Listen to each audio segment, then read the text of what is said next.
history of architecture's relationship with emerging digital technology and ecological consciousness in both theory and practice after the Second World War, a history that I'm going to sketch today, both in this lecture and in the seminar, suggests that successfully balancing these preoccupations with the continuing evolution of architectural practice may be less straightforward than it otherwise appears.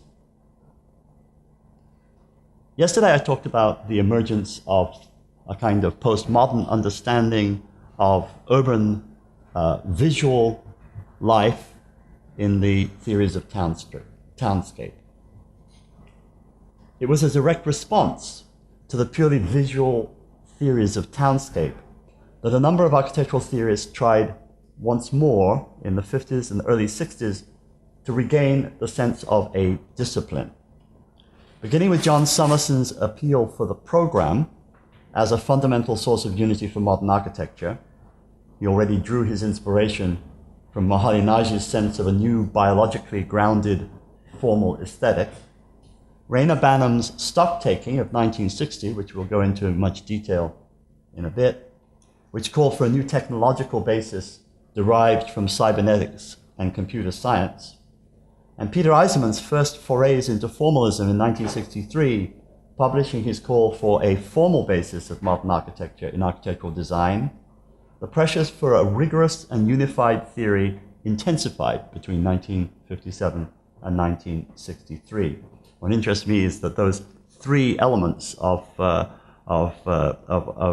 architectural unification, the one on the basis of program, the one on the basis of technology, and the one on the basis of form, actually correspond, of course, to the ancient division of Vitruvian triad.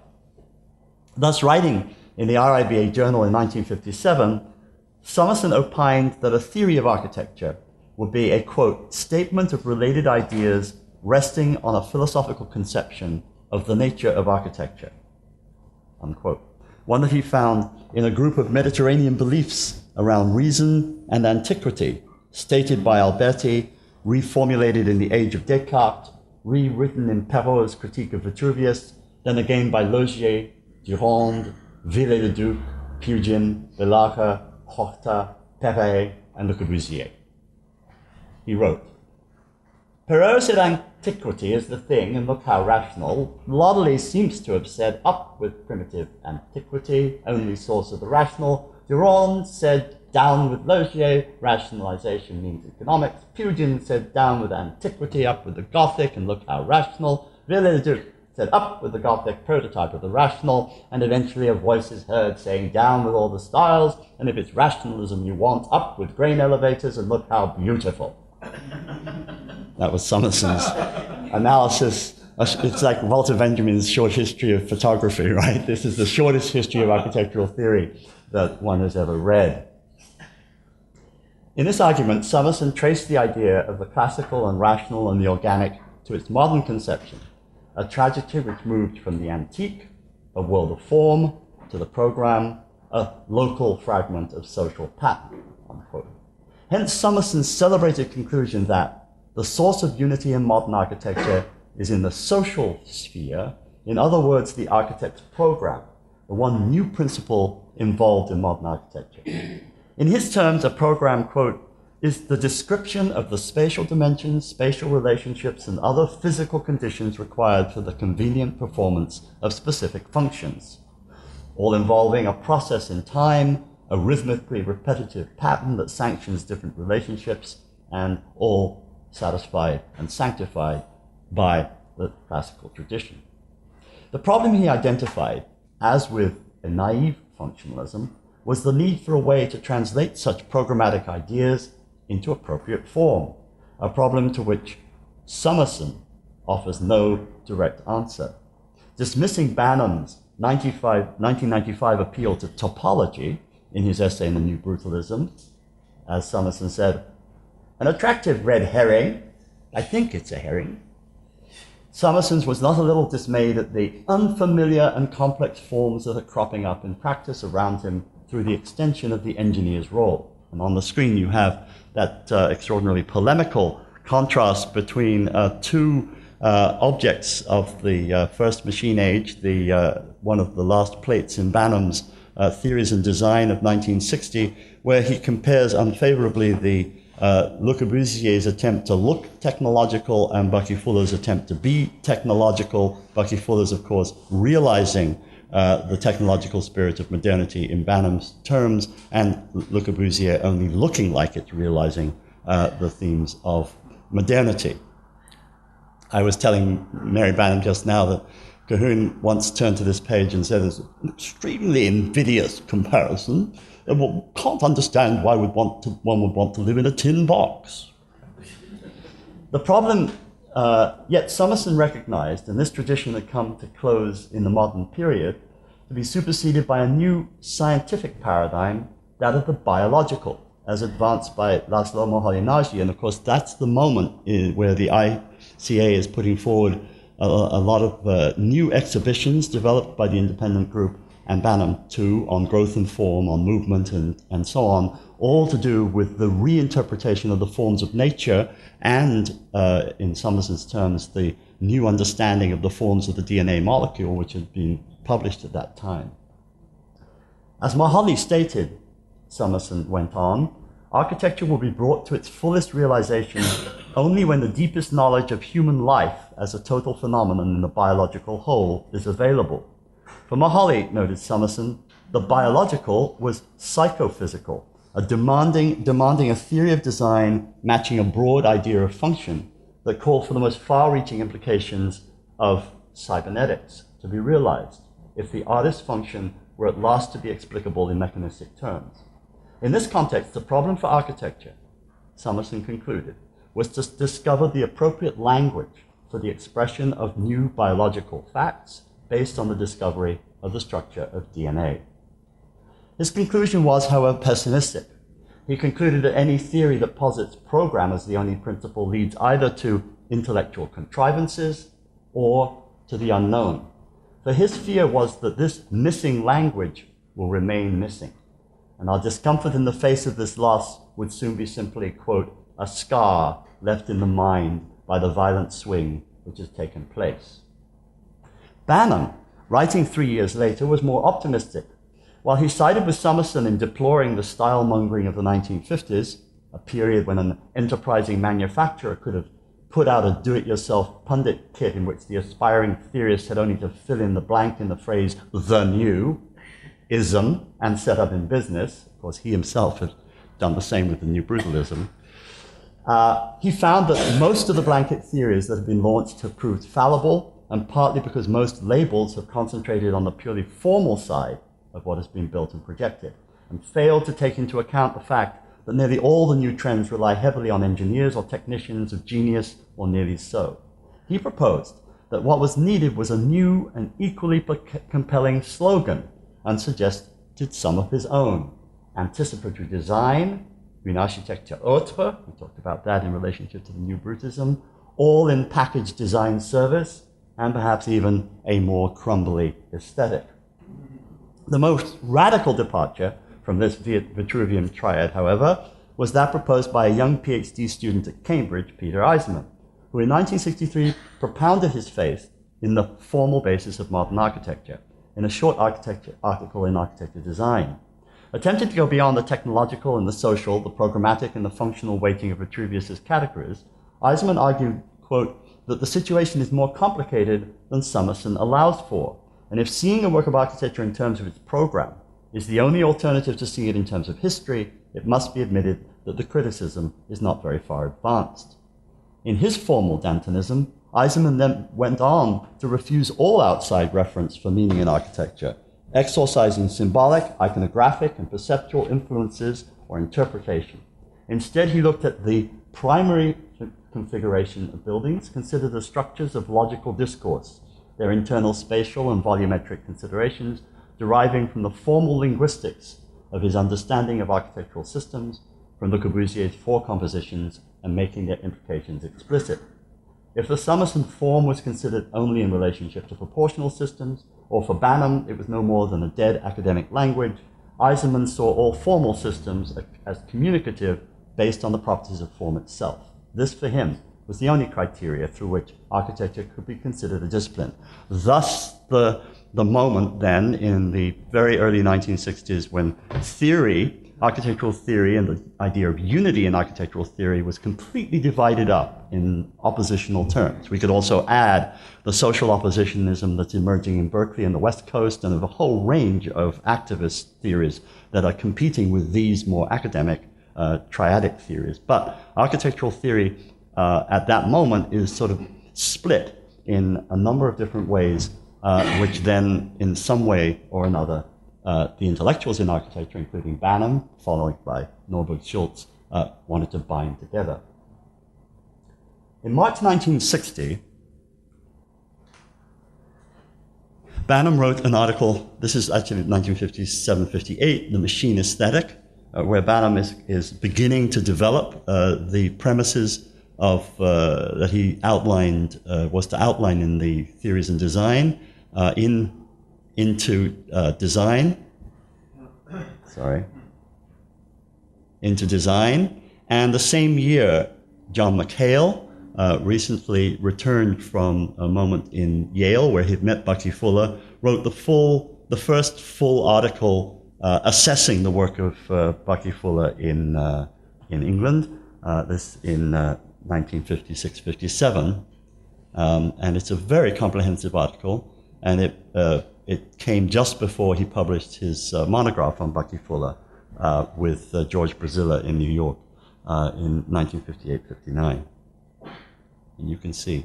What was particularly interesting about this article is that McHale, as someone trained in sociology and literature at London University, and then having visited Paris and become very adept at a kind of socio-critical collage, sees in Bucky Fuller something that is related fundamentally to his, Bucky Fuller's American transcendentalist context, where he actually makes a very beautiful relationship between Thoreau's hut and the Dymaxion house, and the whole relationship of that notion of individual autonomy and life structures and life support.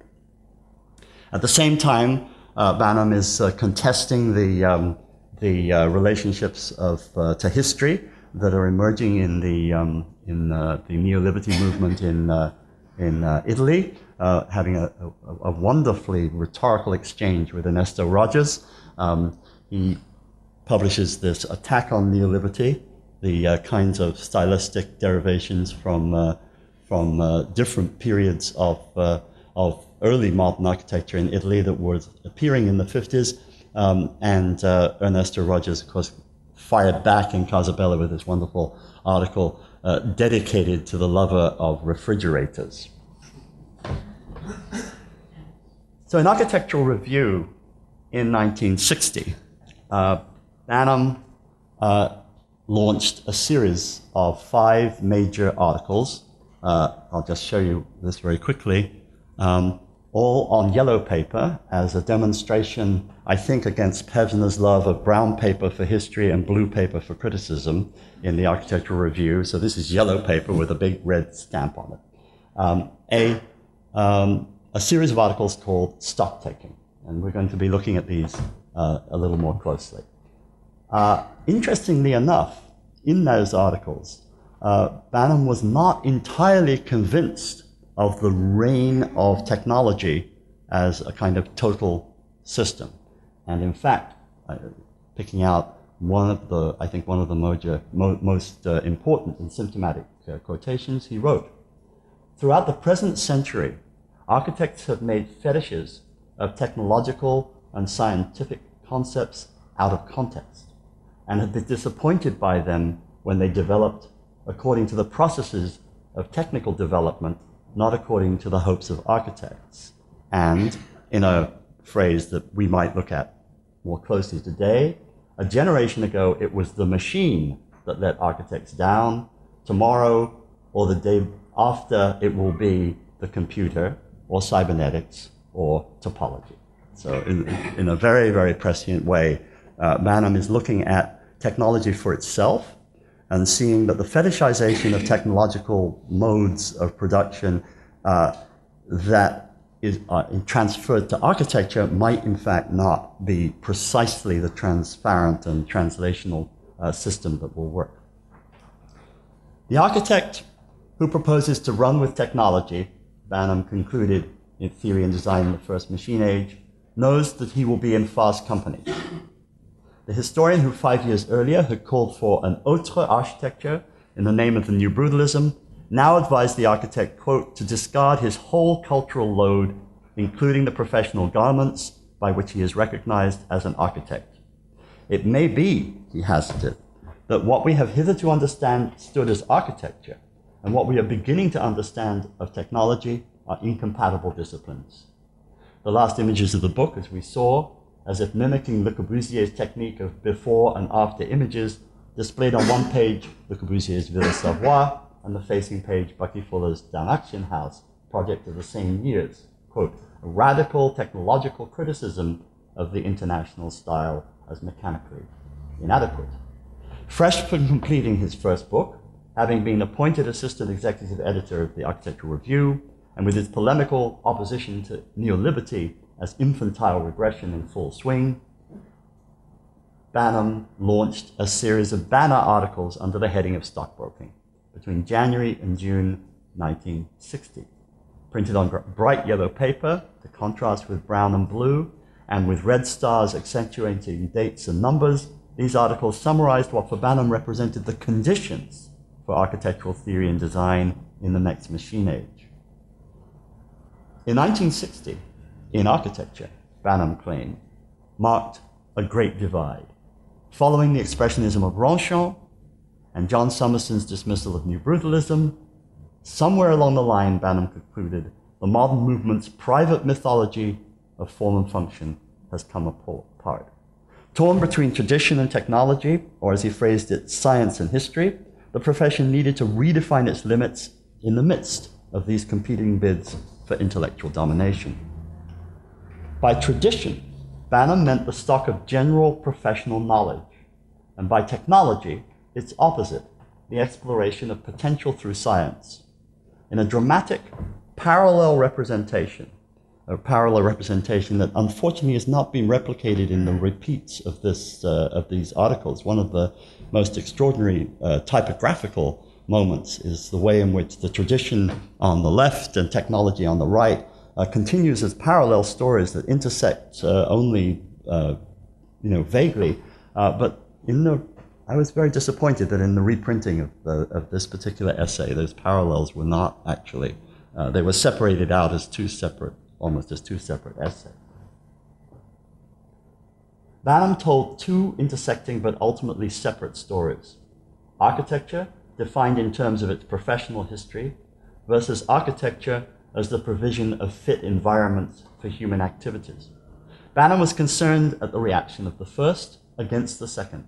The sense that sociology and technology had overdetermined architectural form, and the ensuing move back to architecture, led by the followers of Vickover's analysis of Renaissance proportions, Colin Rowe's investigation of the mathematics of the ideal villa, and the flowering of history teacher by Rowe, Scully, and Zavy, that in turn had led to a wave of geometrically inspired designs.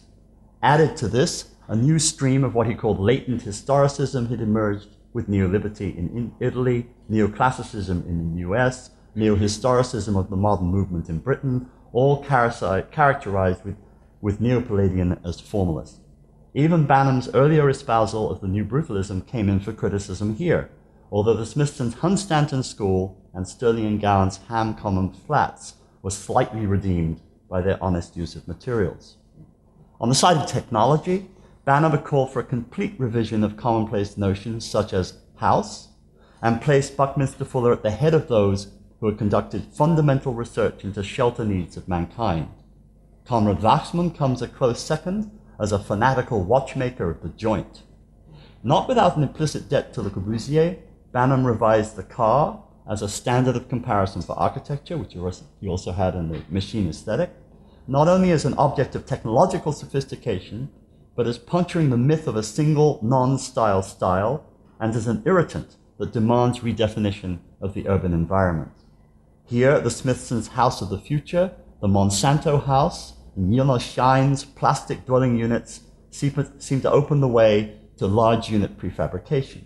He concluded by contrasting Charles Eames' conviction in a real continuity in the architectural tradition with a lack of caution or finesse exhibited by scientists towards such traditions, so that the nice loops that happen in these parallel essays is that at moments architecture emerges as a powerful force dominating technology and countering the influence of technology, which is in fact undermining some of the formal and social effects of architecture.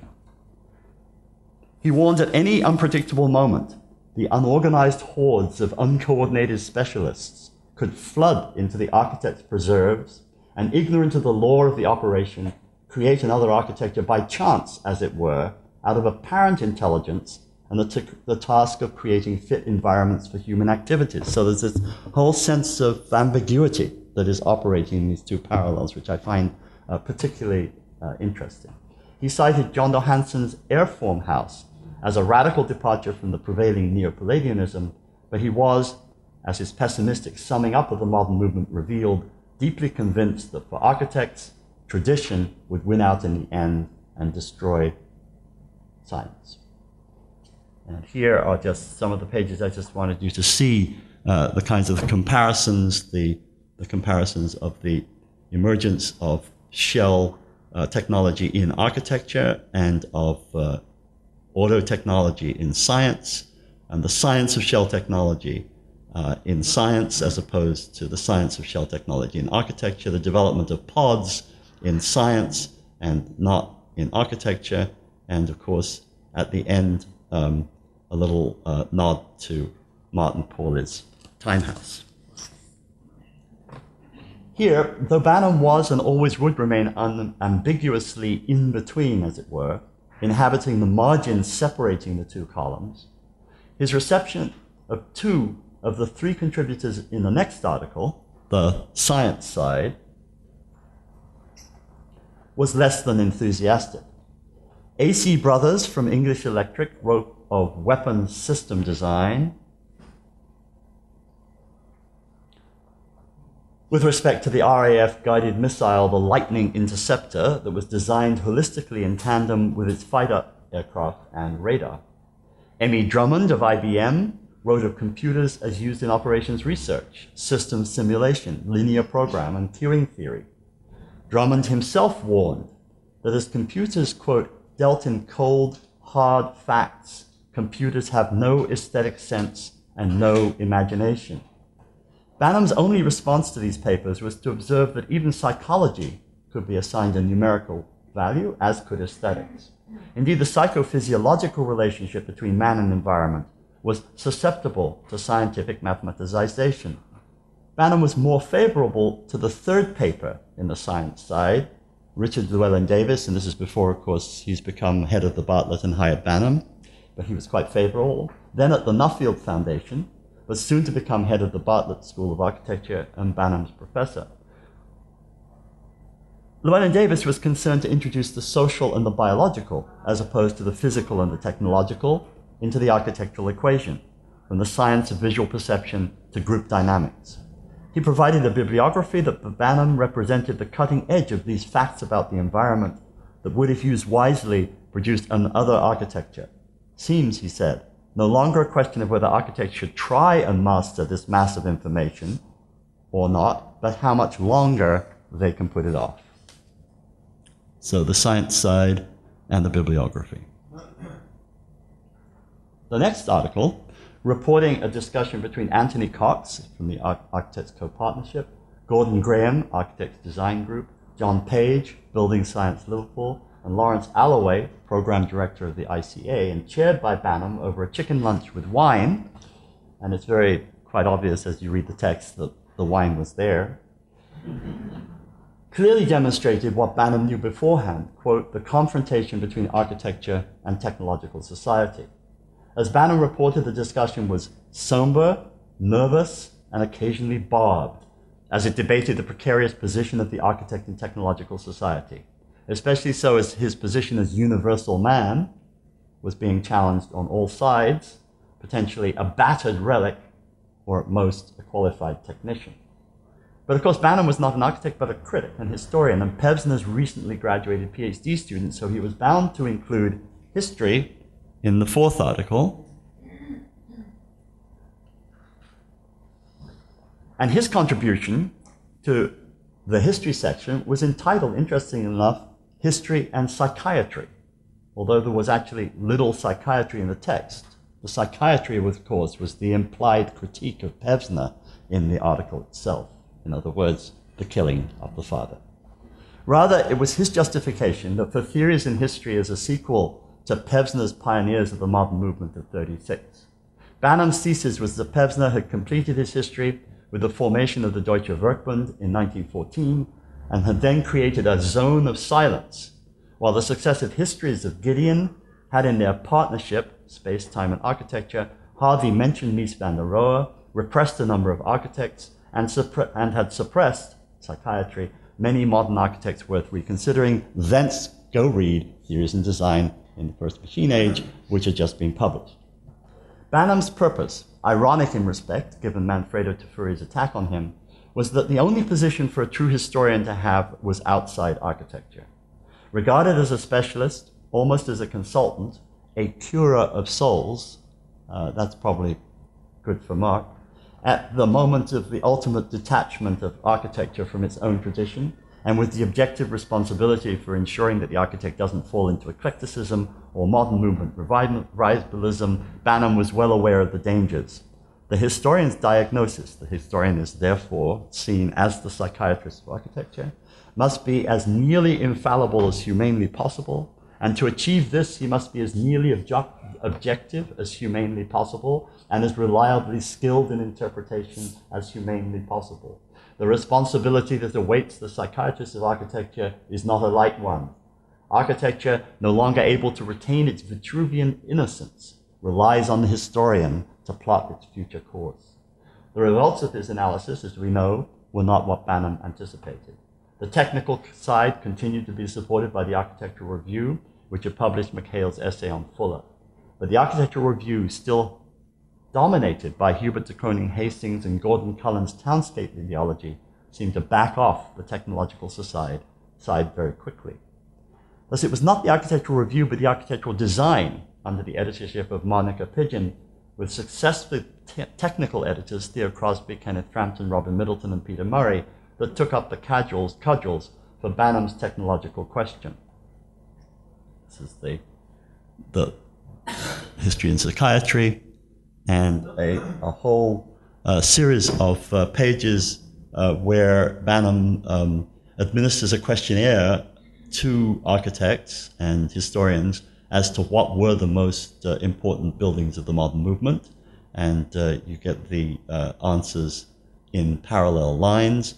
The end of history and psychiatry as an article, and the discussion, the kind of pushback of Richards and Pevsner, Casson, and Hastings that summed up the whole end of this debate with much acerbic critique of Banham's invited guests and Banham's positions and Banham's responses all down the right-hand side in the margins. I've encouraged the Architectural Review to publish this little forum as a little chapbook, because it is one of the most amusing and at the same time prescient and perhaps even disappointing, given that these debates continue in the same vein today, document.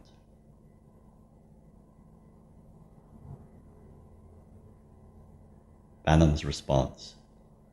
Science for kicks.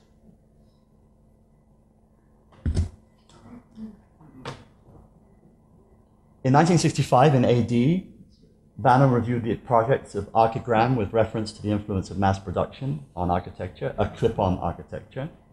John McHale edited a special issue of AD in February 67, 2000 plus, introduced by Buckminster Fuller's The Year 2000, and largely written by McHale himself, under the title later given to his book, The Future of the Future. I'll be talking about McHale in the seminar this afternoon.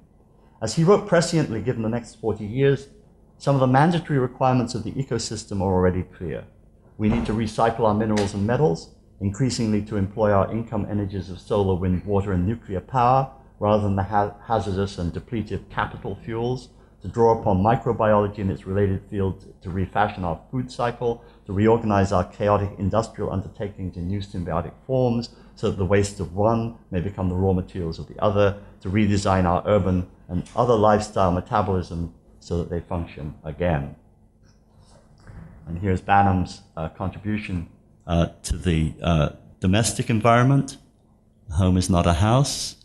That extraordinary article illustrated by Dalagray, and I actually confirmed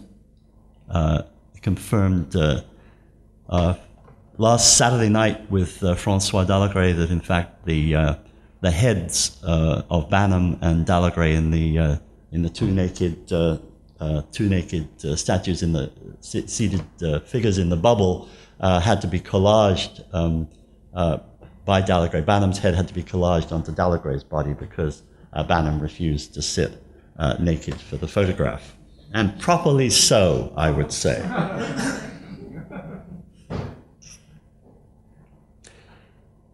In McHale's two seminal works, The Future of the Future and The Ecological Context, 1969 and 1971, Banham's aspirations for global scientific knowledge would be realized.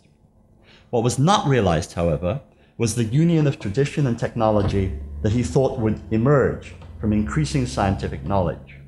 Only a year later, and perhaps in revenge for the stock-taking series, Nicholas Pevsner delivered his famous 1961 RIBA lecture under the title Modern Architecture in the Historian or the Return of Historicism, with both Banham and Summerson in attendance. This seemed even at the time to effect a closure to the technological revolution in its apparent antipathy to stylistic eclecticism, but nostalgia for modernism, a la Gropius, and with his introduction of the term postmodern architecture for the first time. Only 6 years later, the return to history was confirmed by Christian Norberg Schultz's response to Banham in his enthusiastic review of Robert Venturi's Complexity and Contradiction in Architecture, a book that he saw was against the prevailing tendency for architect publications to be dominated by studies on topics taken from sociology and psychology, economy and ecology, mathematics and communication theory. Norberg Schultz concluded, the only subject which paradoxically is missing is architecture, defining architecture as the concrete means an architect uses to solve the task he is facing, that is, architectural forms. He concluded, as Banham had feared, we need more architecture and not less. Postmodernism, as Jencks was to coin it in 1965, had arrived. This postmodern tendency, which we saw already emerging in the work of Tafuri in 1953, was to be carried forward by those who worked to restore what they saw as a greater complexity and historical reference to an architecture denuded in the stripped forms of a ubiquitous corporate modernism. Venturi's house for his mother, with its clever riff on Palladio and the mannerist deformations of its plan, remains iconic. Between the publication of Complexity and Contradiction in 1964 and Paolo Portuguese's Manifesto Exhibition of Postmodernism in the Venice Biennale in 1984, the historicist gained ground, indefatigably championed by Charles Jencks, another British critic, and a former doctoral student under Banham, presumably psychiatrically critiquing Banham's technological position by returning to history. If there was an autre architecture, and I conclude, developing at the time, it was the province of a few pioneers in computational design. For example, the programmatic research of Christopher Alexander in his Notes on the Synthesis of Form, 1964, and lone architects like Cedric Price, working with Fuller and the cybernetician Gordon Task on Joan Littlewood's Fun Palace, which famously influenced the high-tech approach of Richard Rogers and Renzo Piano in their Centre Pompidou between 1969 and 1978. The mathematics of proposals such as these were developed to some extent in the vocabulary of engineers, Frank Newby for Cedric Price, Lord Snowden in the Aviary, Gunther Benisch and Frei Otto in the Munich Stadium for the Olympic Games. But they still remain somehow outside of the architectural mainstream until advances in computation in the 1990s made it possible for younger architects to revisit radical geometrical experimentation. Otherwise, developing technologies were envisioned as enabling new urban environments of high density and flexibility, only by more utopian groups.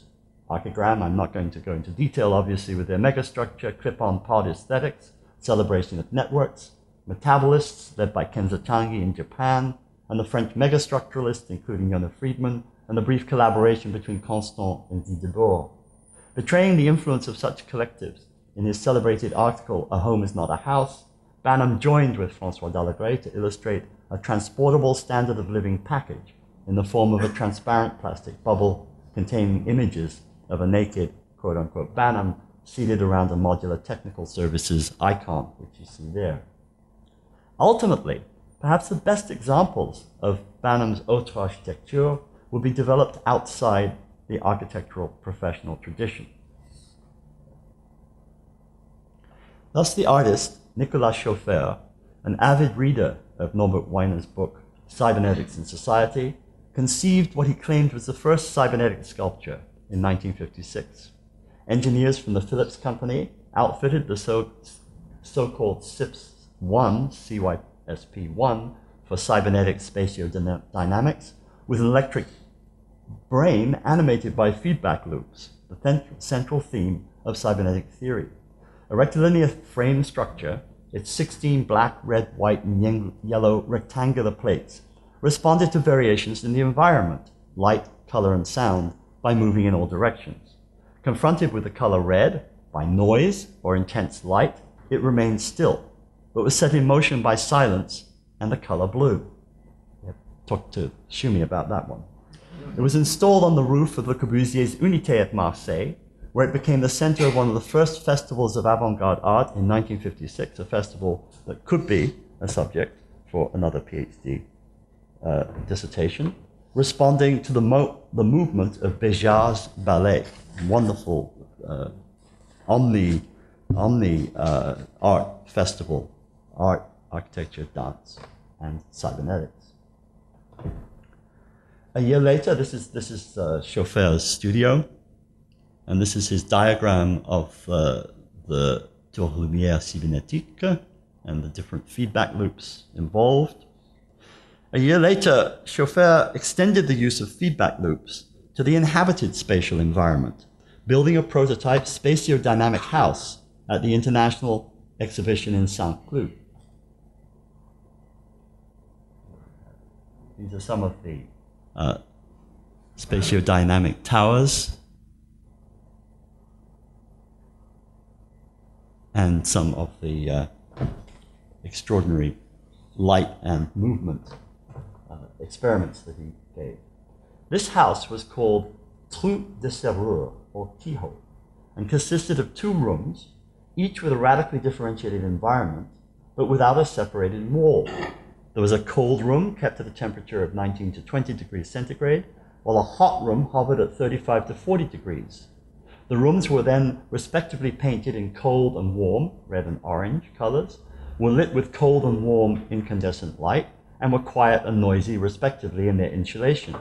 They were separated by this infrared wall of heat, and these 2 rooms, with Schöffer claimed, allow 2 individuals, or children and parents in a family, to inhabit the same space while enjoying completely different environments, the one suitable for calm reflection, presumably for the parents, and the other for noisy play, presumably for the children. Expanding his ideas of spatial dynamism, well, this is the house.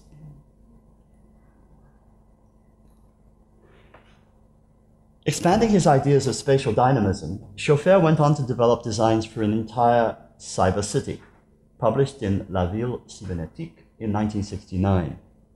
Anticipating later ecological and environmental concerns, he called out a range of topologies: climate, light, sound, natural, artificial, and space, where architecture was not based on strict or permanent division of space, but instead measured in the rhythmic movement of time. And so you have a whole series of statements about climates, about light and the topology of light, about sound and the topology of the audible, about space and the topology of space, horizontal and vertical, and about time which animates all, the typology of the dynamic. This led, fortunately or unfortunately, to this. The city was made up of an administrative center, which you can see here, a science center, a cultural center, a museum, cinema, library, conference halls, and a spatiodynamic theater. That's the administrative center, the science center, cultural center, a series of administrative diagrams of different habitable spaces, and at a suitable distance, a center of sexual recreation. This last, in the form of a giant inflated you-know-what, rhythmically pulsating, provided audiovisual immersion, again with hot and cool rooms, wafting odors, and a spiral moving ramp leading up to a hotel and restaurant at the top. It even has a section. If Schöffer anticipated the technological and environmental exploration of cybernetic feedback space decades earlier, in the pre-war heyday of the international style, the surrealist painter Marcel Jean had already explored topology as a generative architectural form. In a series of meticulously carved solids constructed according to precise geometrical formula, Marcel Jean developed designs for new housing blocks, envisaging an entire topological city that was published in a special edition of Cahiers d'Art dedicated to the object in 1936. Le Corbusier himself was not unaware of these experiments, asking the young engineer-musician Yanis Xenakis, at that time his apprentice, to help produce the immersive light-sound environment for the Philips company at the Brussels World Fair of '58, and we know the Philips Pavilion very well. Here, the tent structure that had been Corbusier's model for the origins of shelter since the 20s was given new technological life. Its topological inner surface used a projection screen along the winding route of an audiovisual architectural promenade. Xenakis, who would later be given complete responsibility for the construction of the monastery at La Tourette, and if you look carefully at the drawings of La Tourette, you'll find they're all signed, not by Le Corbusier, but by Xenakis. And if you look carefully at the rhythm of the different fenestration of La Tourette, you'll also find that the rhythmic structures are part of the musical harmonic structures and non-harmonic and dissonant structures that Xenakis was exploring. Xenakis, obviously, as we know, eventually broke with Corbusier, went on to develop a project for an ideal city in a manifesto written in '64 and published by François Choet a year later. Xenakis proposed a cosmic city of radical vertical density, 5,000-meter-high towers formed out of hyperbolic paraboloids. Each city envisaged as an enormous shell containing 5 million inhabitants. But in 1984, Xenakis produced what I think was his masterpiece on a smaller scale in his competition entry for the Cité de la Musique at the Parc de la Villette. He elaborated on the suspension roofs of Corbusier's Philips Pavilion. The proposed roof geometry was to be controlled by mathematical formulae that responded to musical intervals, with the auditorium enclosed by what he called a patatoid, or free-shaped rectangle, for acoustic accuracy. All these formal and technological experiments from the 50s and 60s was conceived in a milieu, part surrealist, part mathematical, part utopian, that included, interestingly enough, the psychoanalyst Jacques Lacan, whose topological formulations of psychological states had been elaborated in concert with the cybernetic theorist Georges Guibbaud, leading to Lacan's celebrated invocation of the Mobius strip, the Klein bottle, and the Borromean knots, demonstrating the relations between the real, the symbolic, and the imaginary.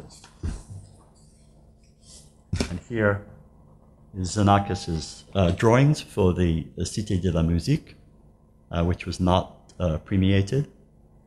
I talked to Xenakis' daughter last week, and she said she'd talked to some of the former jury of this competition and asked why it was that Xenakis was not at least given a second prize in this competition, and they said, oh, because Xenakis was passé, while Posenpar was the mark of the future.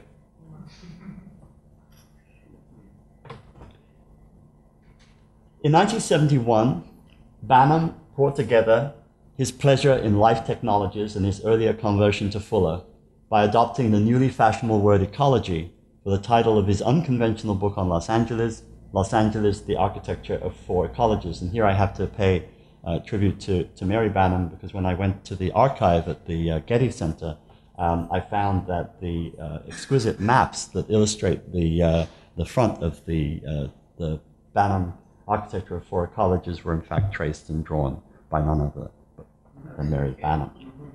Here, Banham showed the influence of his former colleague in the independent group at the Institute of Contemporary Arts, McHale, who had produced in the same year the book The Ecological Context.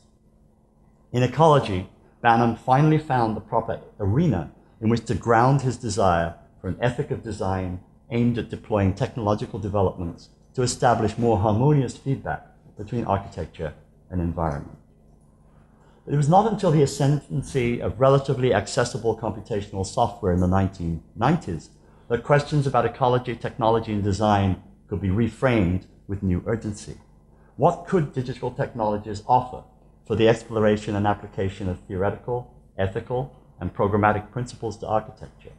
A pioneering implementation of digital design was the Mobius House by Ben van Berkel and Caroline Boss of UN Studio between 93 and 98, where the building's geometry was painstakingly developed to calibrate the times and moments of everyday life in a seamless loop, as if constructing a Lacanian family analysis in 3 dimensions, and the family that lives in it certainly today will assent to the idea that they have been analyzed by the Mobius House. Today, Frank Gehry's ongoing application of auto industry software to resolve the complicated twists and turns of his cardboard model, and Zaha Hadid's use of parametric modeling techniques to produce the flowing topological curves of her dramatic structures point to a vastly extended range of formal, programmatic, and structural possibilities. Experiments in material fabrication, as developed by Greg Lynn and others, have demonstrated the potential for new resins and glues to create lightweight shells of surprising strength. Even in more mundane practices, the early use of computer-aided design as drafting tool has evolved into a range of sophisticated programs to calculate structures and organize material and environmental performance. Throughout the present century, Banham concludes this lecture, architects have made fetishes of technological and scientific concepts out of context and have been disappointed by them when they developed according to the processes of technical development and not according to the hopes of architects. A generation ago, he wrote in 1960, it was the machine that let architects down. Tomorrow or the day after, i.e. today, it will be the computer or cybernetics or topology. Thank you.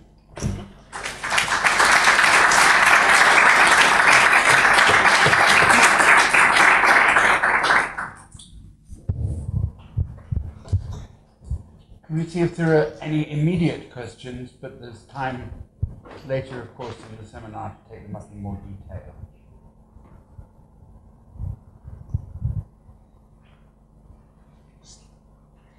Questions? So what was interesting to me in going back to this particular moment is both the prescience of the moment and the excited exploration of the moment, which leaves a lot of avenues open.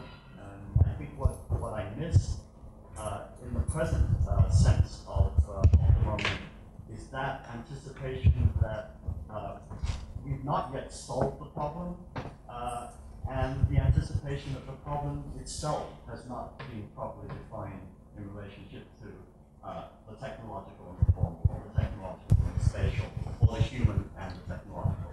And so, to a certain extent, what I gained from looking at the 60s is this sort of openness, this effervescence, this sense of real combat, as opposed to the smoothness of contemporary quote-unquote debate, where it's assumed that certain already defined moments in parametric technology will automatically give us the solutions to the problems that we haven't even defined as problems yet, which are social, resourceful, and ecological.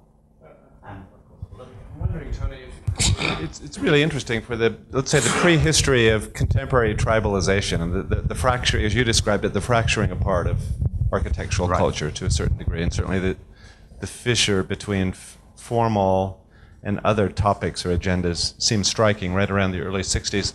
But I'm wondering if what's also happening at the same moment is a fracturing of a disciplinary project from the conditions or the experiences of the city. And you haven't touched on it Not yet. directly here, but I'm wondering if there's something in the period of that separation that would also provide a different kind of context than the purely discursive or disciplinary project that's the focus of this sort of... I think that there's a number of recent studies, one of which is called Topologies, of the explorations of many of these, if you like, the early numerologists of architecture and habitat to the city, right? Which have always been, continuously given to us as utopistic projects of various different scales and kinds, from Constant all the way through to Xenakis himself, who, 5,000 feet towers.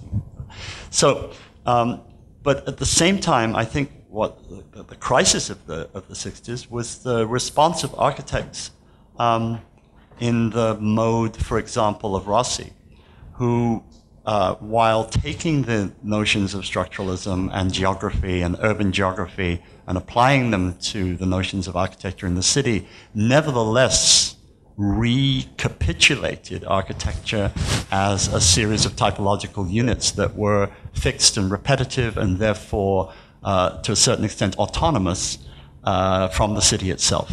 So that there's a contradiction, I think, between, we talked about this yesterday with Venturi, whose notion of complexity and contradiction in architecture was resolved in a kind of complex semiosis of the elements of architectural signification in the building itself, whereas someone like Rowe, who began his analysis of the kind of internal structures of the modern villa, but ended by if you like, the top-down figure ground analysis of the city as a fabric, in which the architecture itself mattered not at all, because all it needed was variety as long as the fabric was maintained, right? Which allowed for the facades of postmodernism to decorate the fabric, and we don't have to worry about what's inside, right? So that's the next, if you like, what you touched on is the next crisis. I mean, the crisis between form and technology, the crisis between traditional architecture and its fracturing, which I've traced in these lectures. Then is a crisis of the city. I think you're absolutely correct, where questions of townscape. Yesterday we touched on the interesting moment where the Smithsons asked Gordon Cullen to draw the Economist building, right? So those who were against the picturesque constructed a series of environments that could only be satisfactorily sort of exhibited visually by the artist of the picturesque. So that notion, and I stressed yesterday the question that the problematic of these notions is that on the one hand, the technology is pushing towards an ecology which is entirely science-based and not humanistically or socially or economistically based. On the other hand, the architecture is pushing towards a kind of formal understanding either of historical motifs or of abstract motifs, whether it's grays or whites, right? And in between, the city is conceived as a sheerly visual entity and not as an entity which has anything to do with any of those outer disciplines, so to speak, right? That are globally distinct from the city, or urbanization as a trend. So you could read Megalopolis, Jean Gottman's Megalopolis, side by side with Fuller, Banham, Eisenman, and so on, and you have no way, in that period, and perhaps not even now, of constructing the interfaces that are critical socially and politically and especially in terms of how habitat is going to be arranged for a 40% of the population in informal and slum-like conditions in 25 years, and 80% of all of us in urbanized conditions, without a habitat or a sustainable environment to economically or socially or ecologically to sustain us. So I think that we had to put these things together, and we can't rely on technology. We have to rely on our own understanding of human relations and political activities to get there. I mean, which would seem to also ground, a redemptive project for what seems like the other crisis emerging at this moment, which you could call the crisis of the school. I mean, what seems interesting, in particularly Banham's experience, is the ability to theorize a project and to propel that project out through AR, through a medium Right. or a vehicle that lets ideas move very quickly across the discourse or across the culture of architecture, whatever their projects might be, in ways that the traditional academy, school, or previous generations' pioneers weren't able to do. They moved at a very different kind of speed, it seemed. Yeah. And at that moment, we know something is happening quite dramatically with the late modern school as a kind of venue. One possibility to recover that school, you could say, would be its ability to convene the kind of audiences that could then connect these different, to take up your project, you would be laying the groundwork for a school being able to do something. Many other, let's say, actors within that field aren't. Well, hell, I'd say as one dean to another, we got a lot of work to do. We got work to do. I mean, one thing that basically makes that problematic, and from outside the materials you've been using, would nonetheless kind of confirm it, is that in the 60s there were apocalyptic fantasies. They were largely kind of projected onto nuclear warfare. I mean, it remained an extremely powerful element of the culture, which is now rather kind of overlooked. The difference is that the apocalyptic fantasies now, essentially about the ecology, are in some sense internal to architecture. To some extent, there's a thought that whether or not the problems were solved or not, they're so radical that architecture will in some sense be irrelevant to them. It includes also a certain perverse enjoyment of the apocalyptic kind of fantasy by transmitting apocalypse, as it were. So it's the way in which the kind of imagery and the force of apocalyptic fantasies has to some extent invaded the work of a school itself. Yeah, it's very true that the end of the Second World War was obviously continued by other wars which were displaced into other areas of the world than Europe. But the Ghost War, which continued, was the ghost was the ghost of the notion. For example, the very few of us, me included, thought we would actually live to maturity, because there would obviously be an Armageddon battle between the nuclear powers. I remember Guy Debord in a lecture at the ICA saying, "Nous sommes les enfants perdus." We're lost kids. We don't have a chance because there's something so much bigger than anything we can do. We can wander around doing the dérive in Paris after a good lunch, but it's not going to help anything, right? Actually, we are helpless in that regard.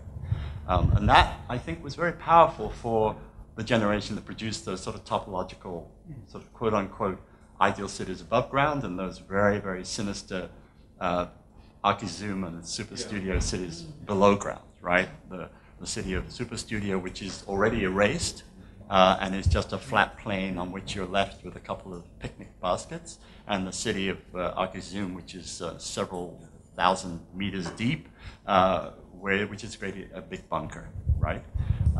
Which is what I started with, where the bunker and the post-apocalyptic shed of the Smithsons, those two extraordinary paradigms in 1956, have to be put in the context of that operation.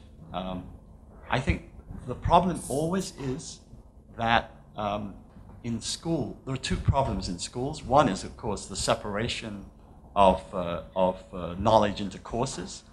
I have to take that course, and then when I've done that, I'm qualified. And if I don't take those courses, I can't qualify. In the 60s, there were all those attempts to put all those courses back into the studio. And of course, that didn't work either because there was too much knowledge and to be gained at the same time as you were trying to put lines on paper, right? So that crisis of education has always been there, I think. But even more so is, I think, what Mark is talking about is the displacement of the material moment into something so big that we can't do anything about it. And if scientists are dealing with the environment, then we can either deny it because it's not happening today, or we have to just do something about it, like we put sandbags up on the East Village, But it's tough, and for students it's even tougher because the displacement of the small into the large means a kind of paralysis. Or an aggressive return to a hyper-disciplinary project in which the only problems in Eisenman's career seems an incredible record of that. It was all of architecture to a purely formal project, right? Where in fact Peter seems interesting in part because he has no theory of the city or of urbanism. It is just an architectural object to find form. Right, and pure post-nuclear architect. But there are others, of course, who define it purely technologically, right? Hyper-technologically. Others define it, hyper-sociologically. Others define it hyper-semiologically, to the point where its only question is that of contextual style. Yeah, like yesterday's. Yeah. So, I guess we still got to argue. Anyway, thank you so much for coming, and I'll be back next year with all the answers.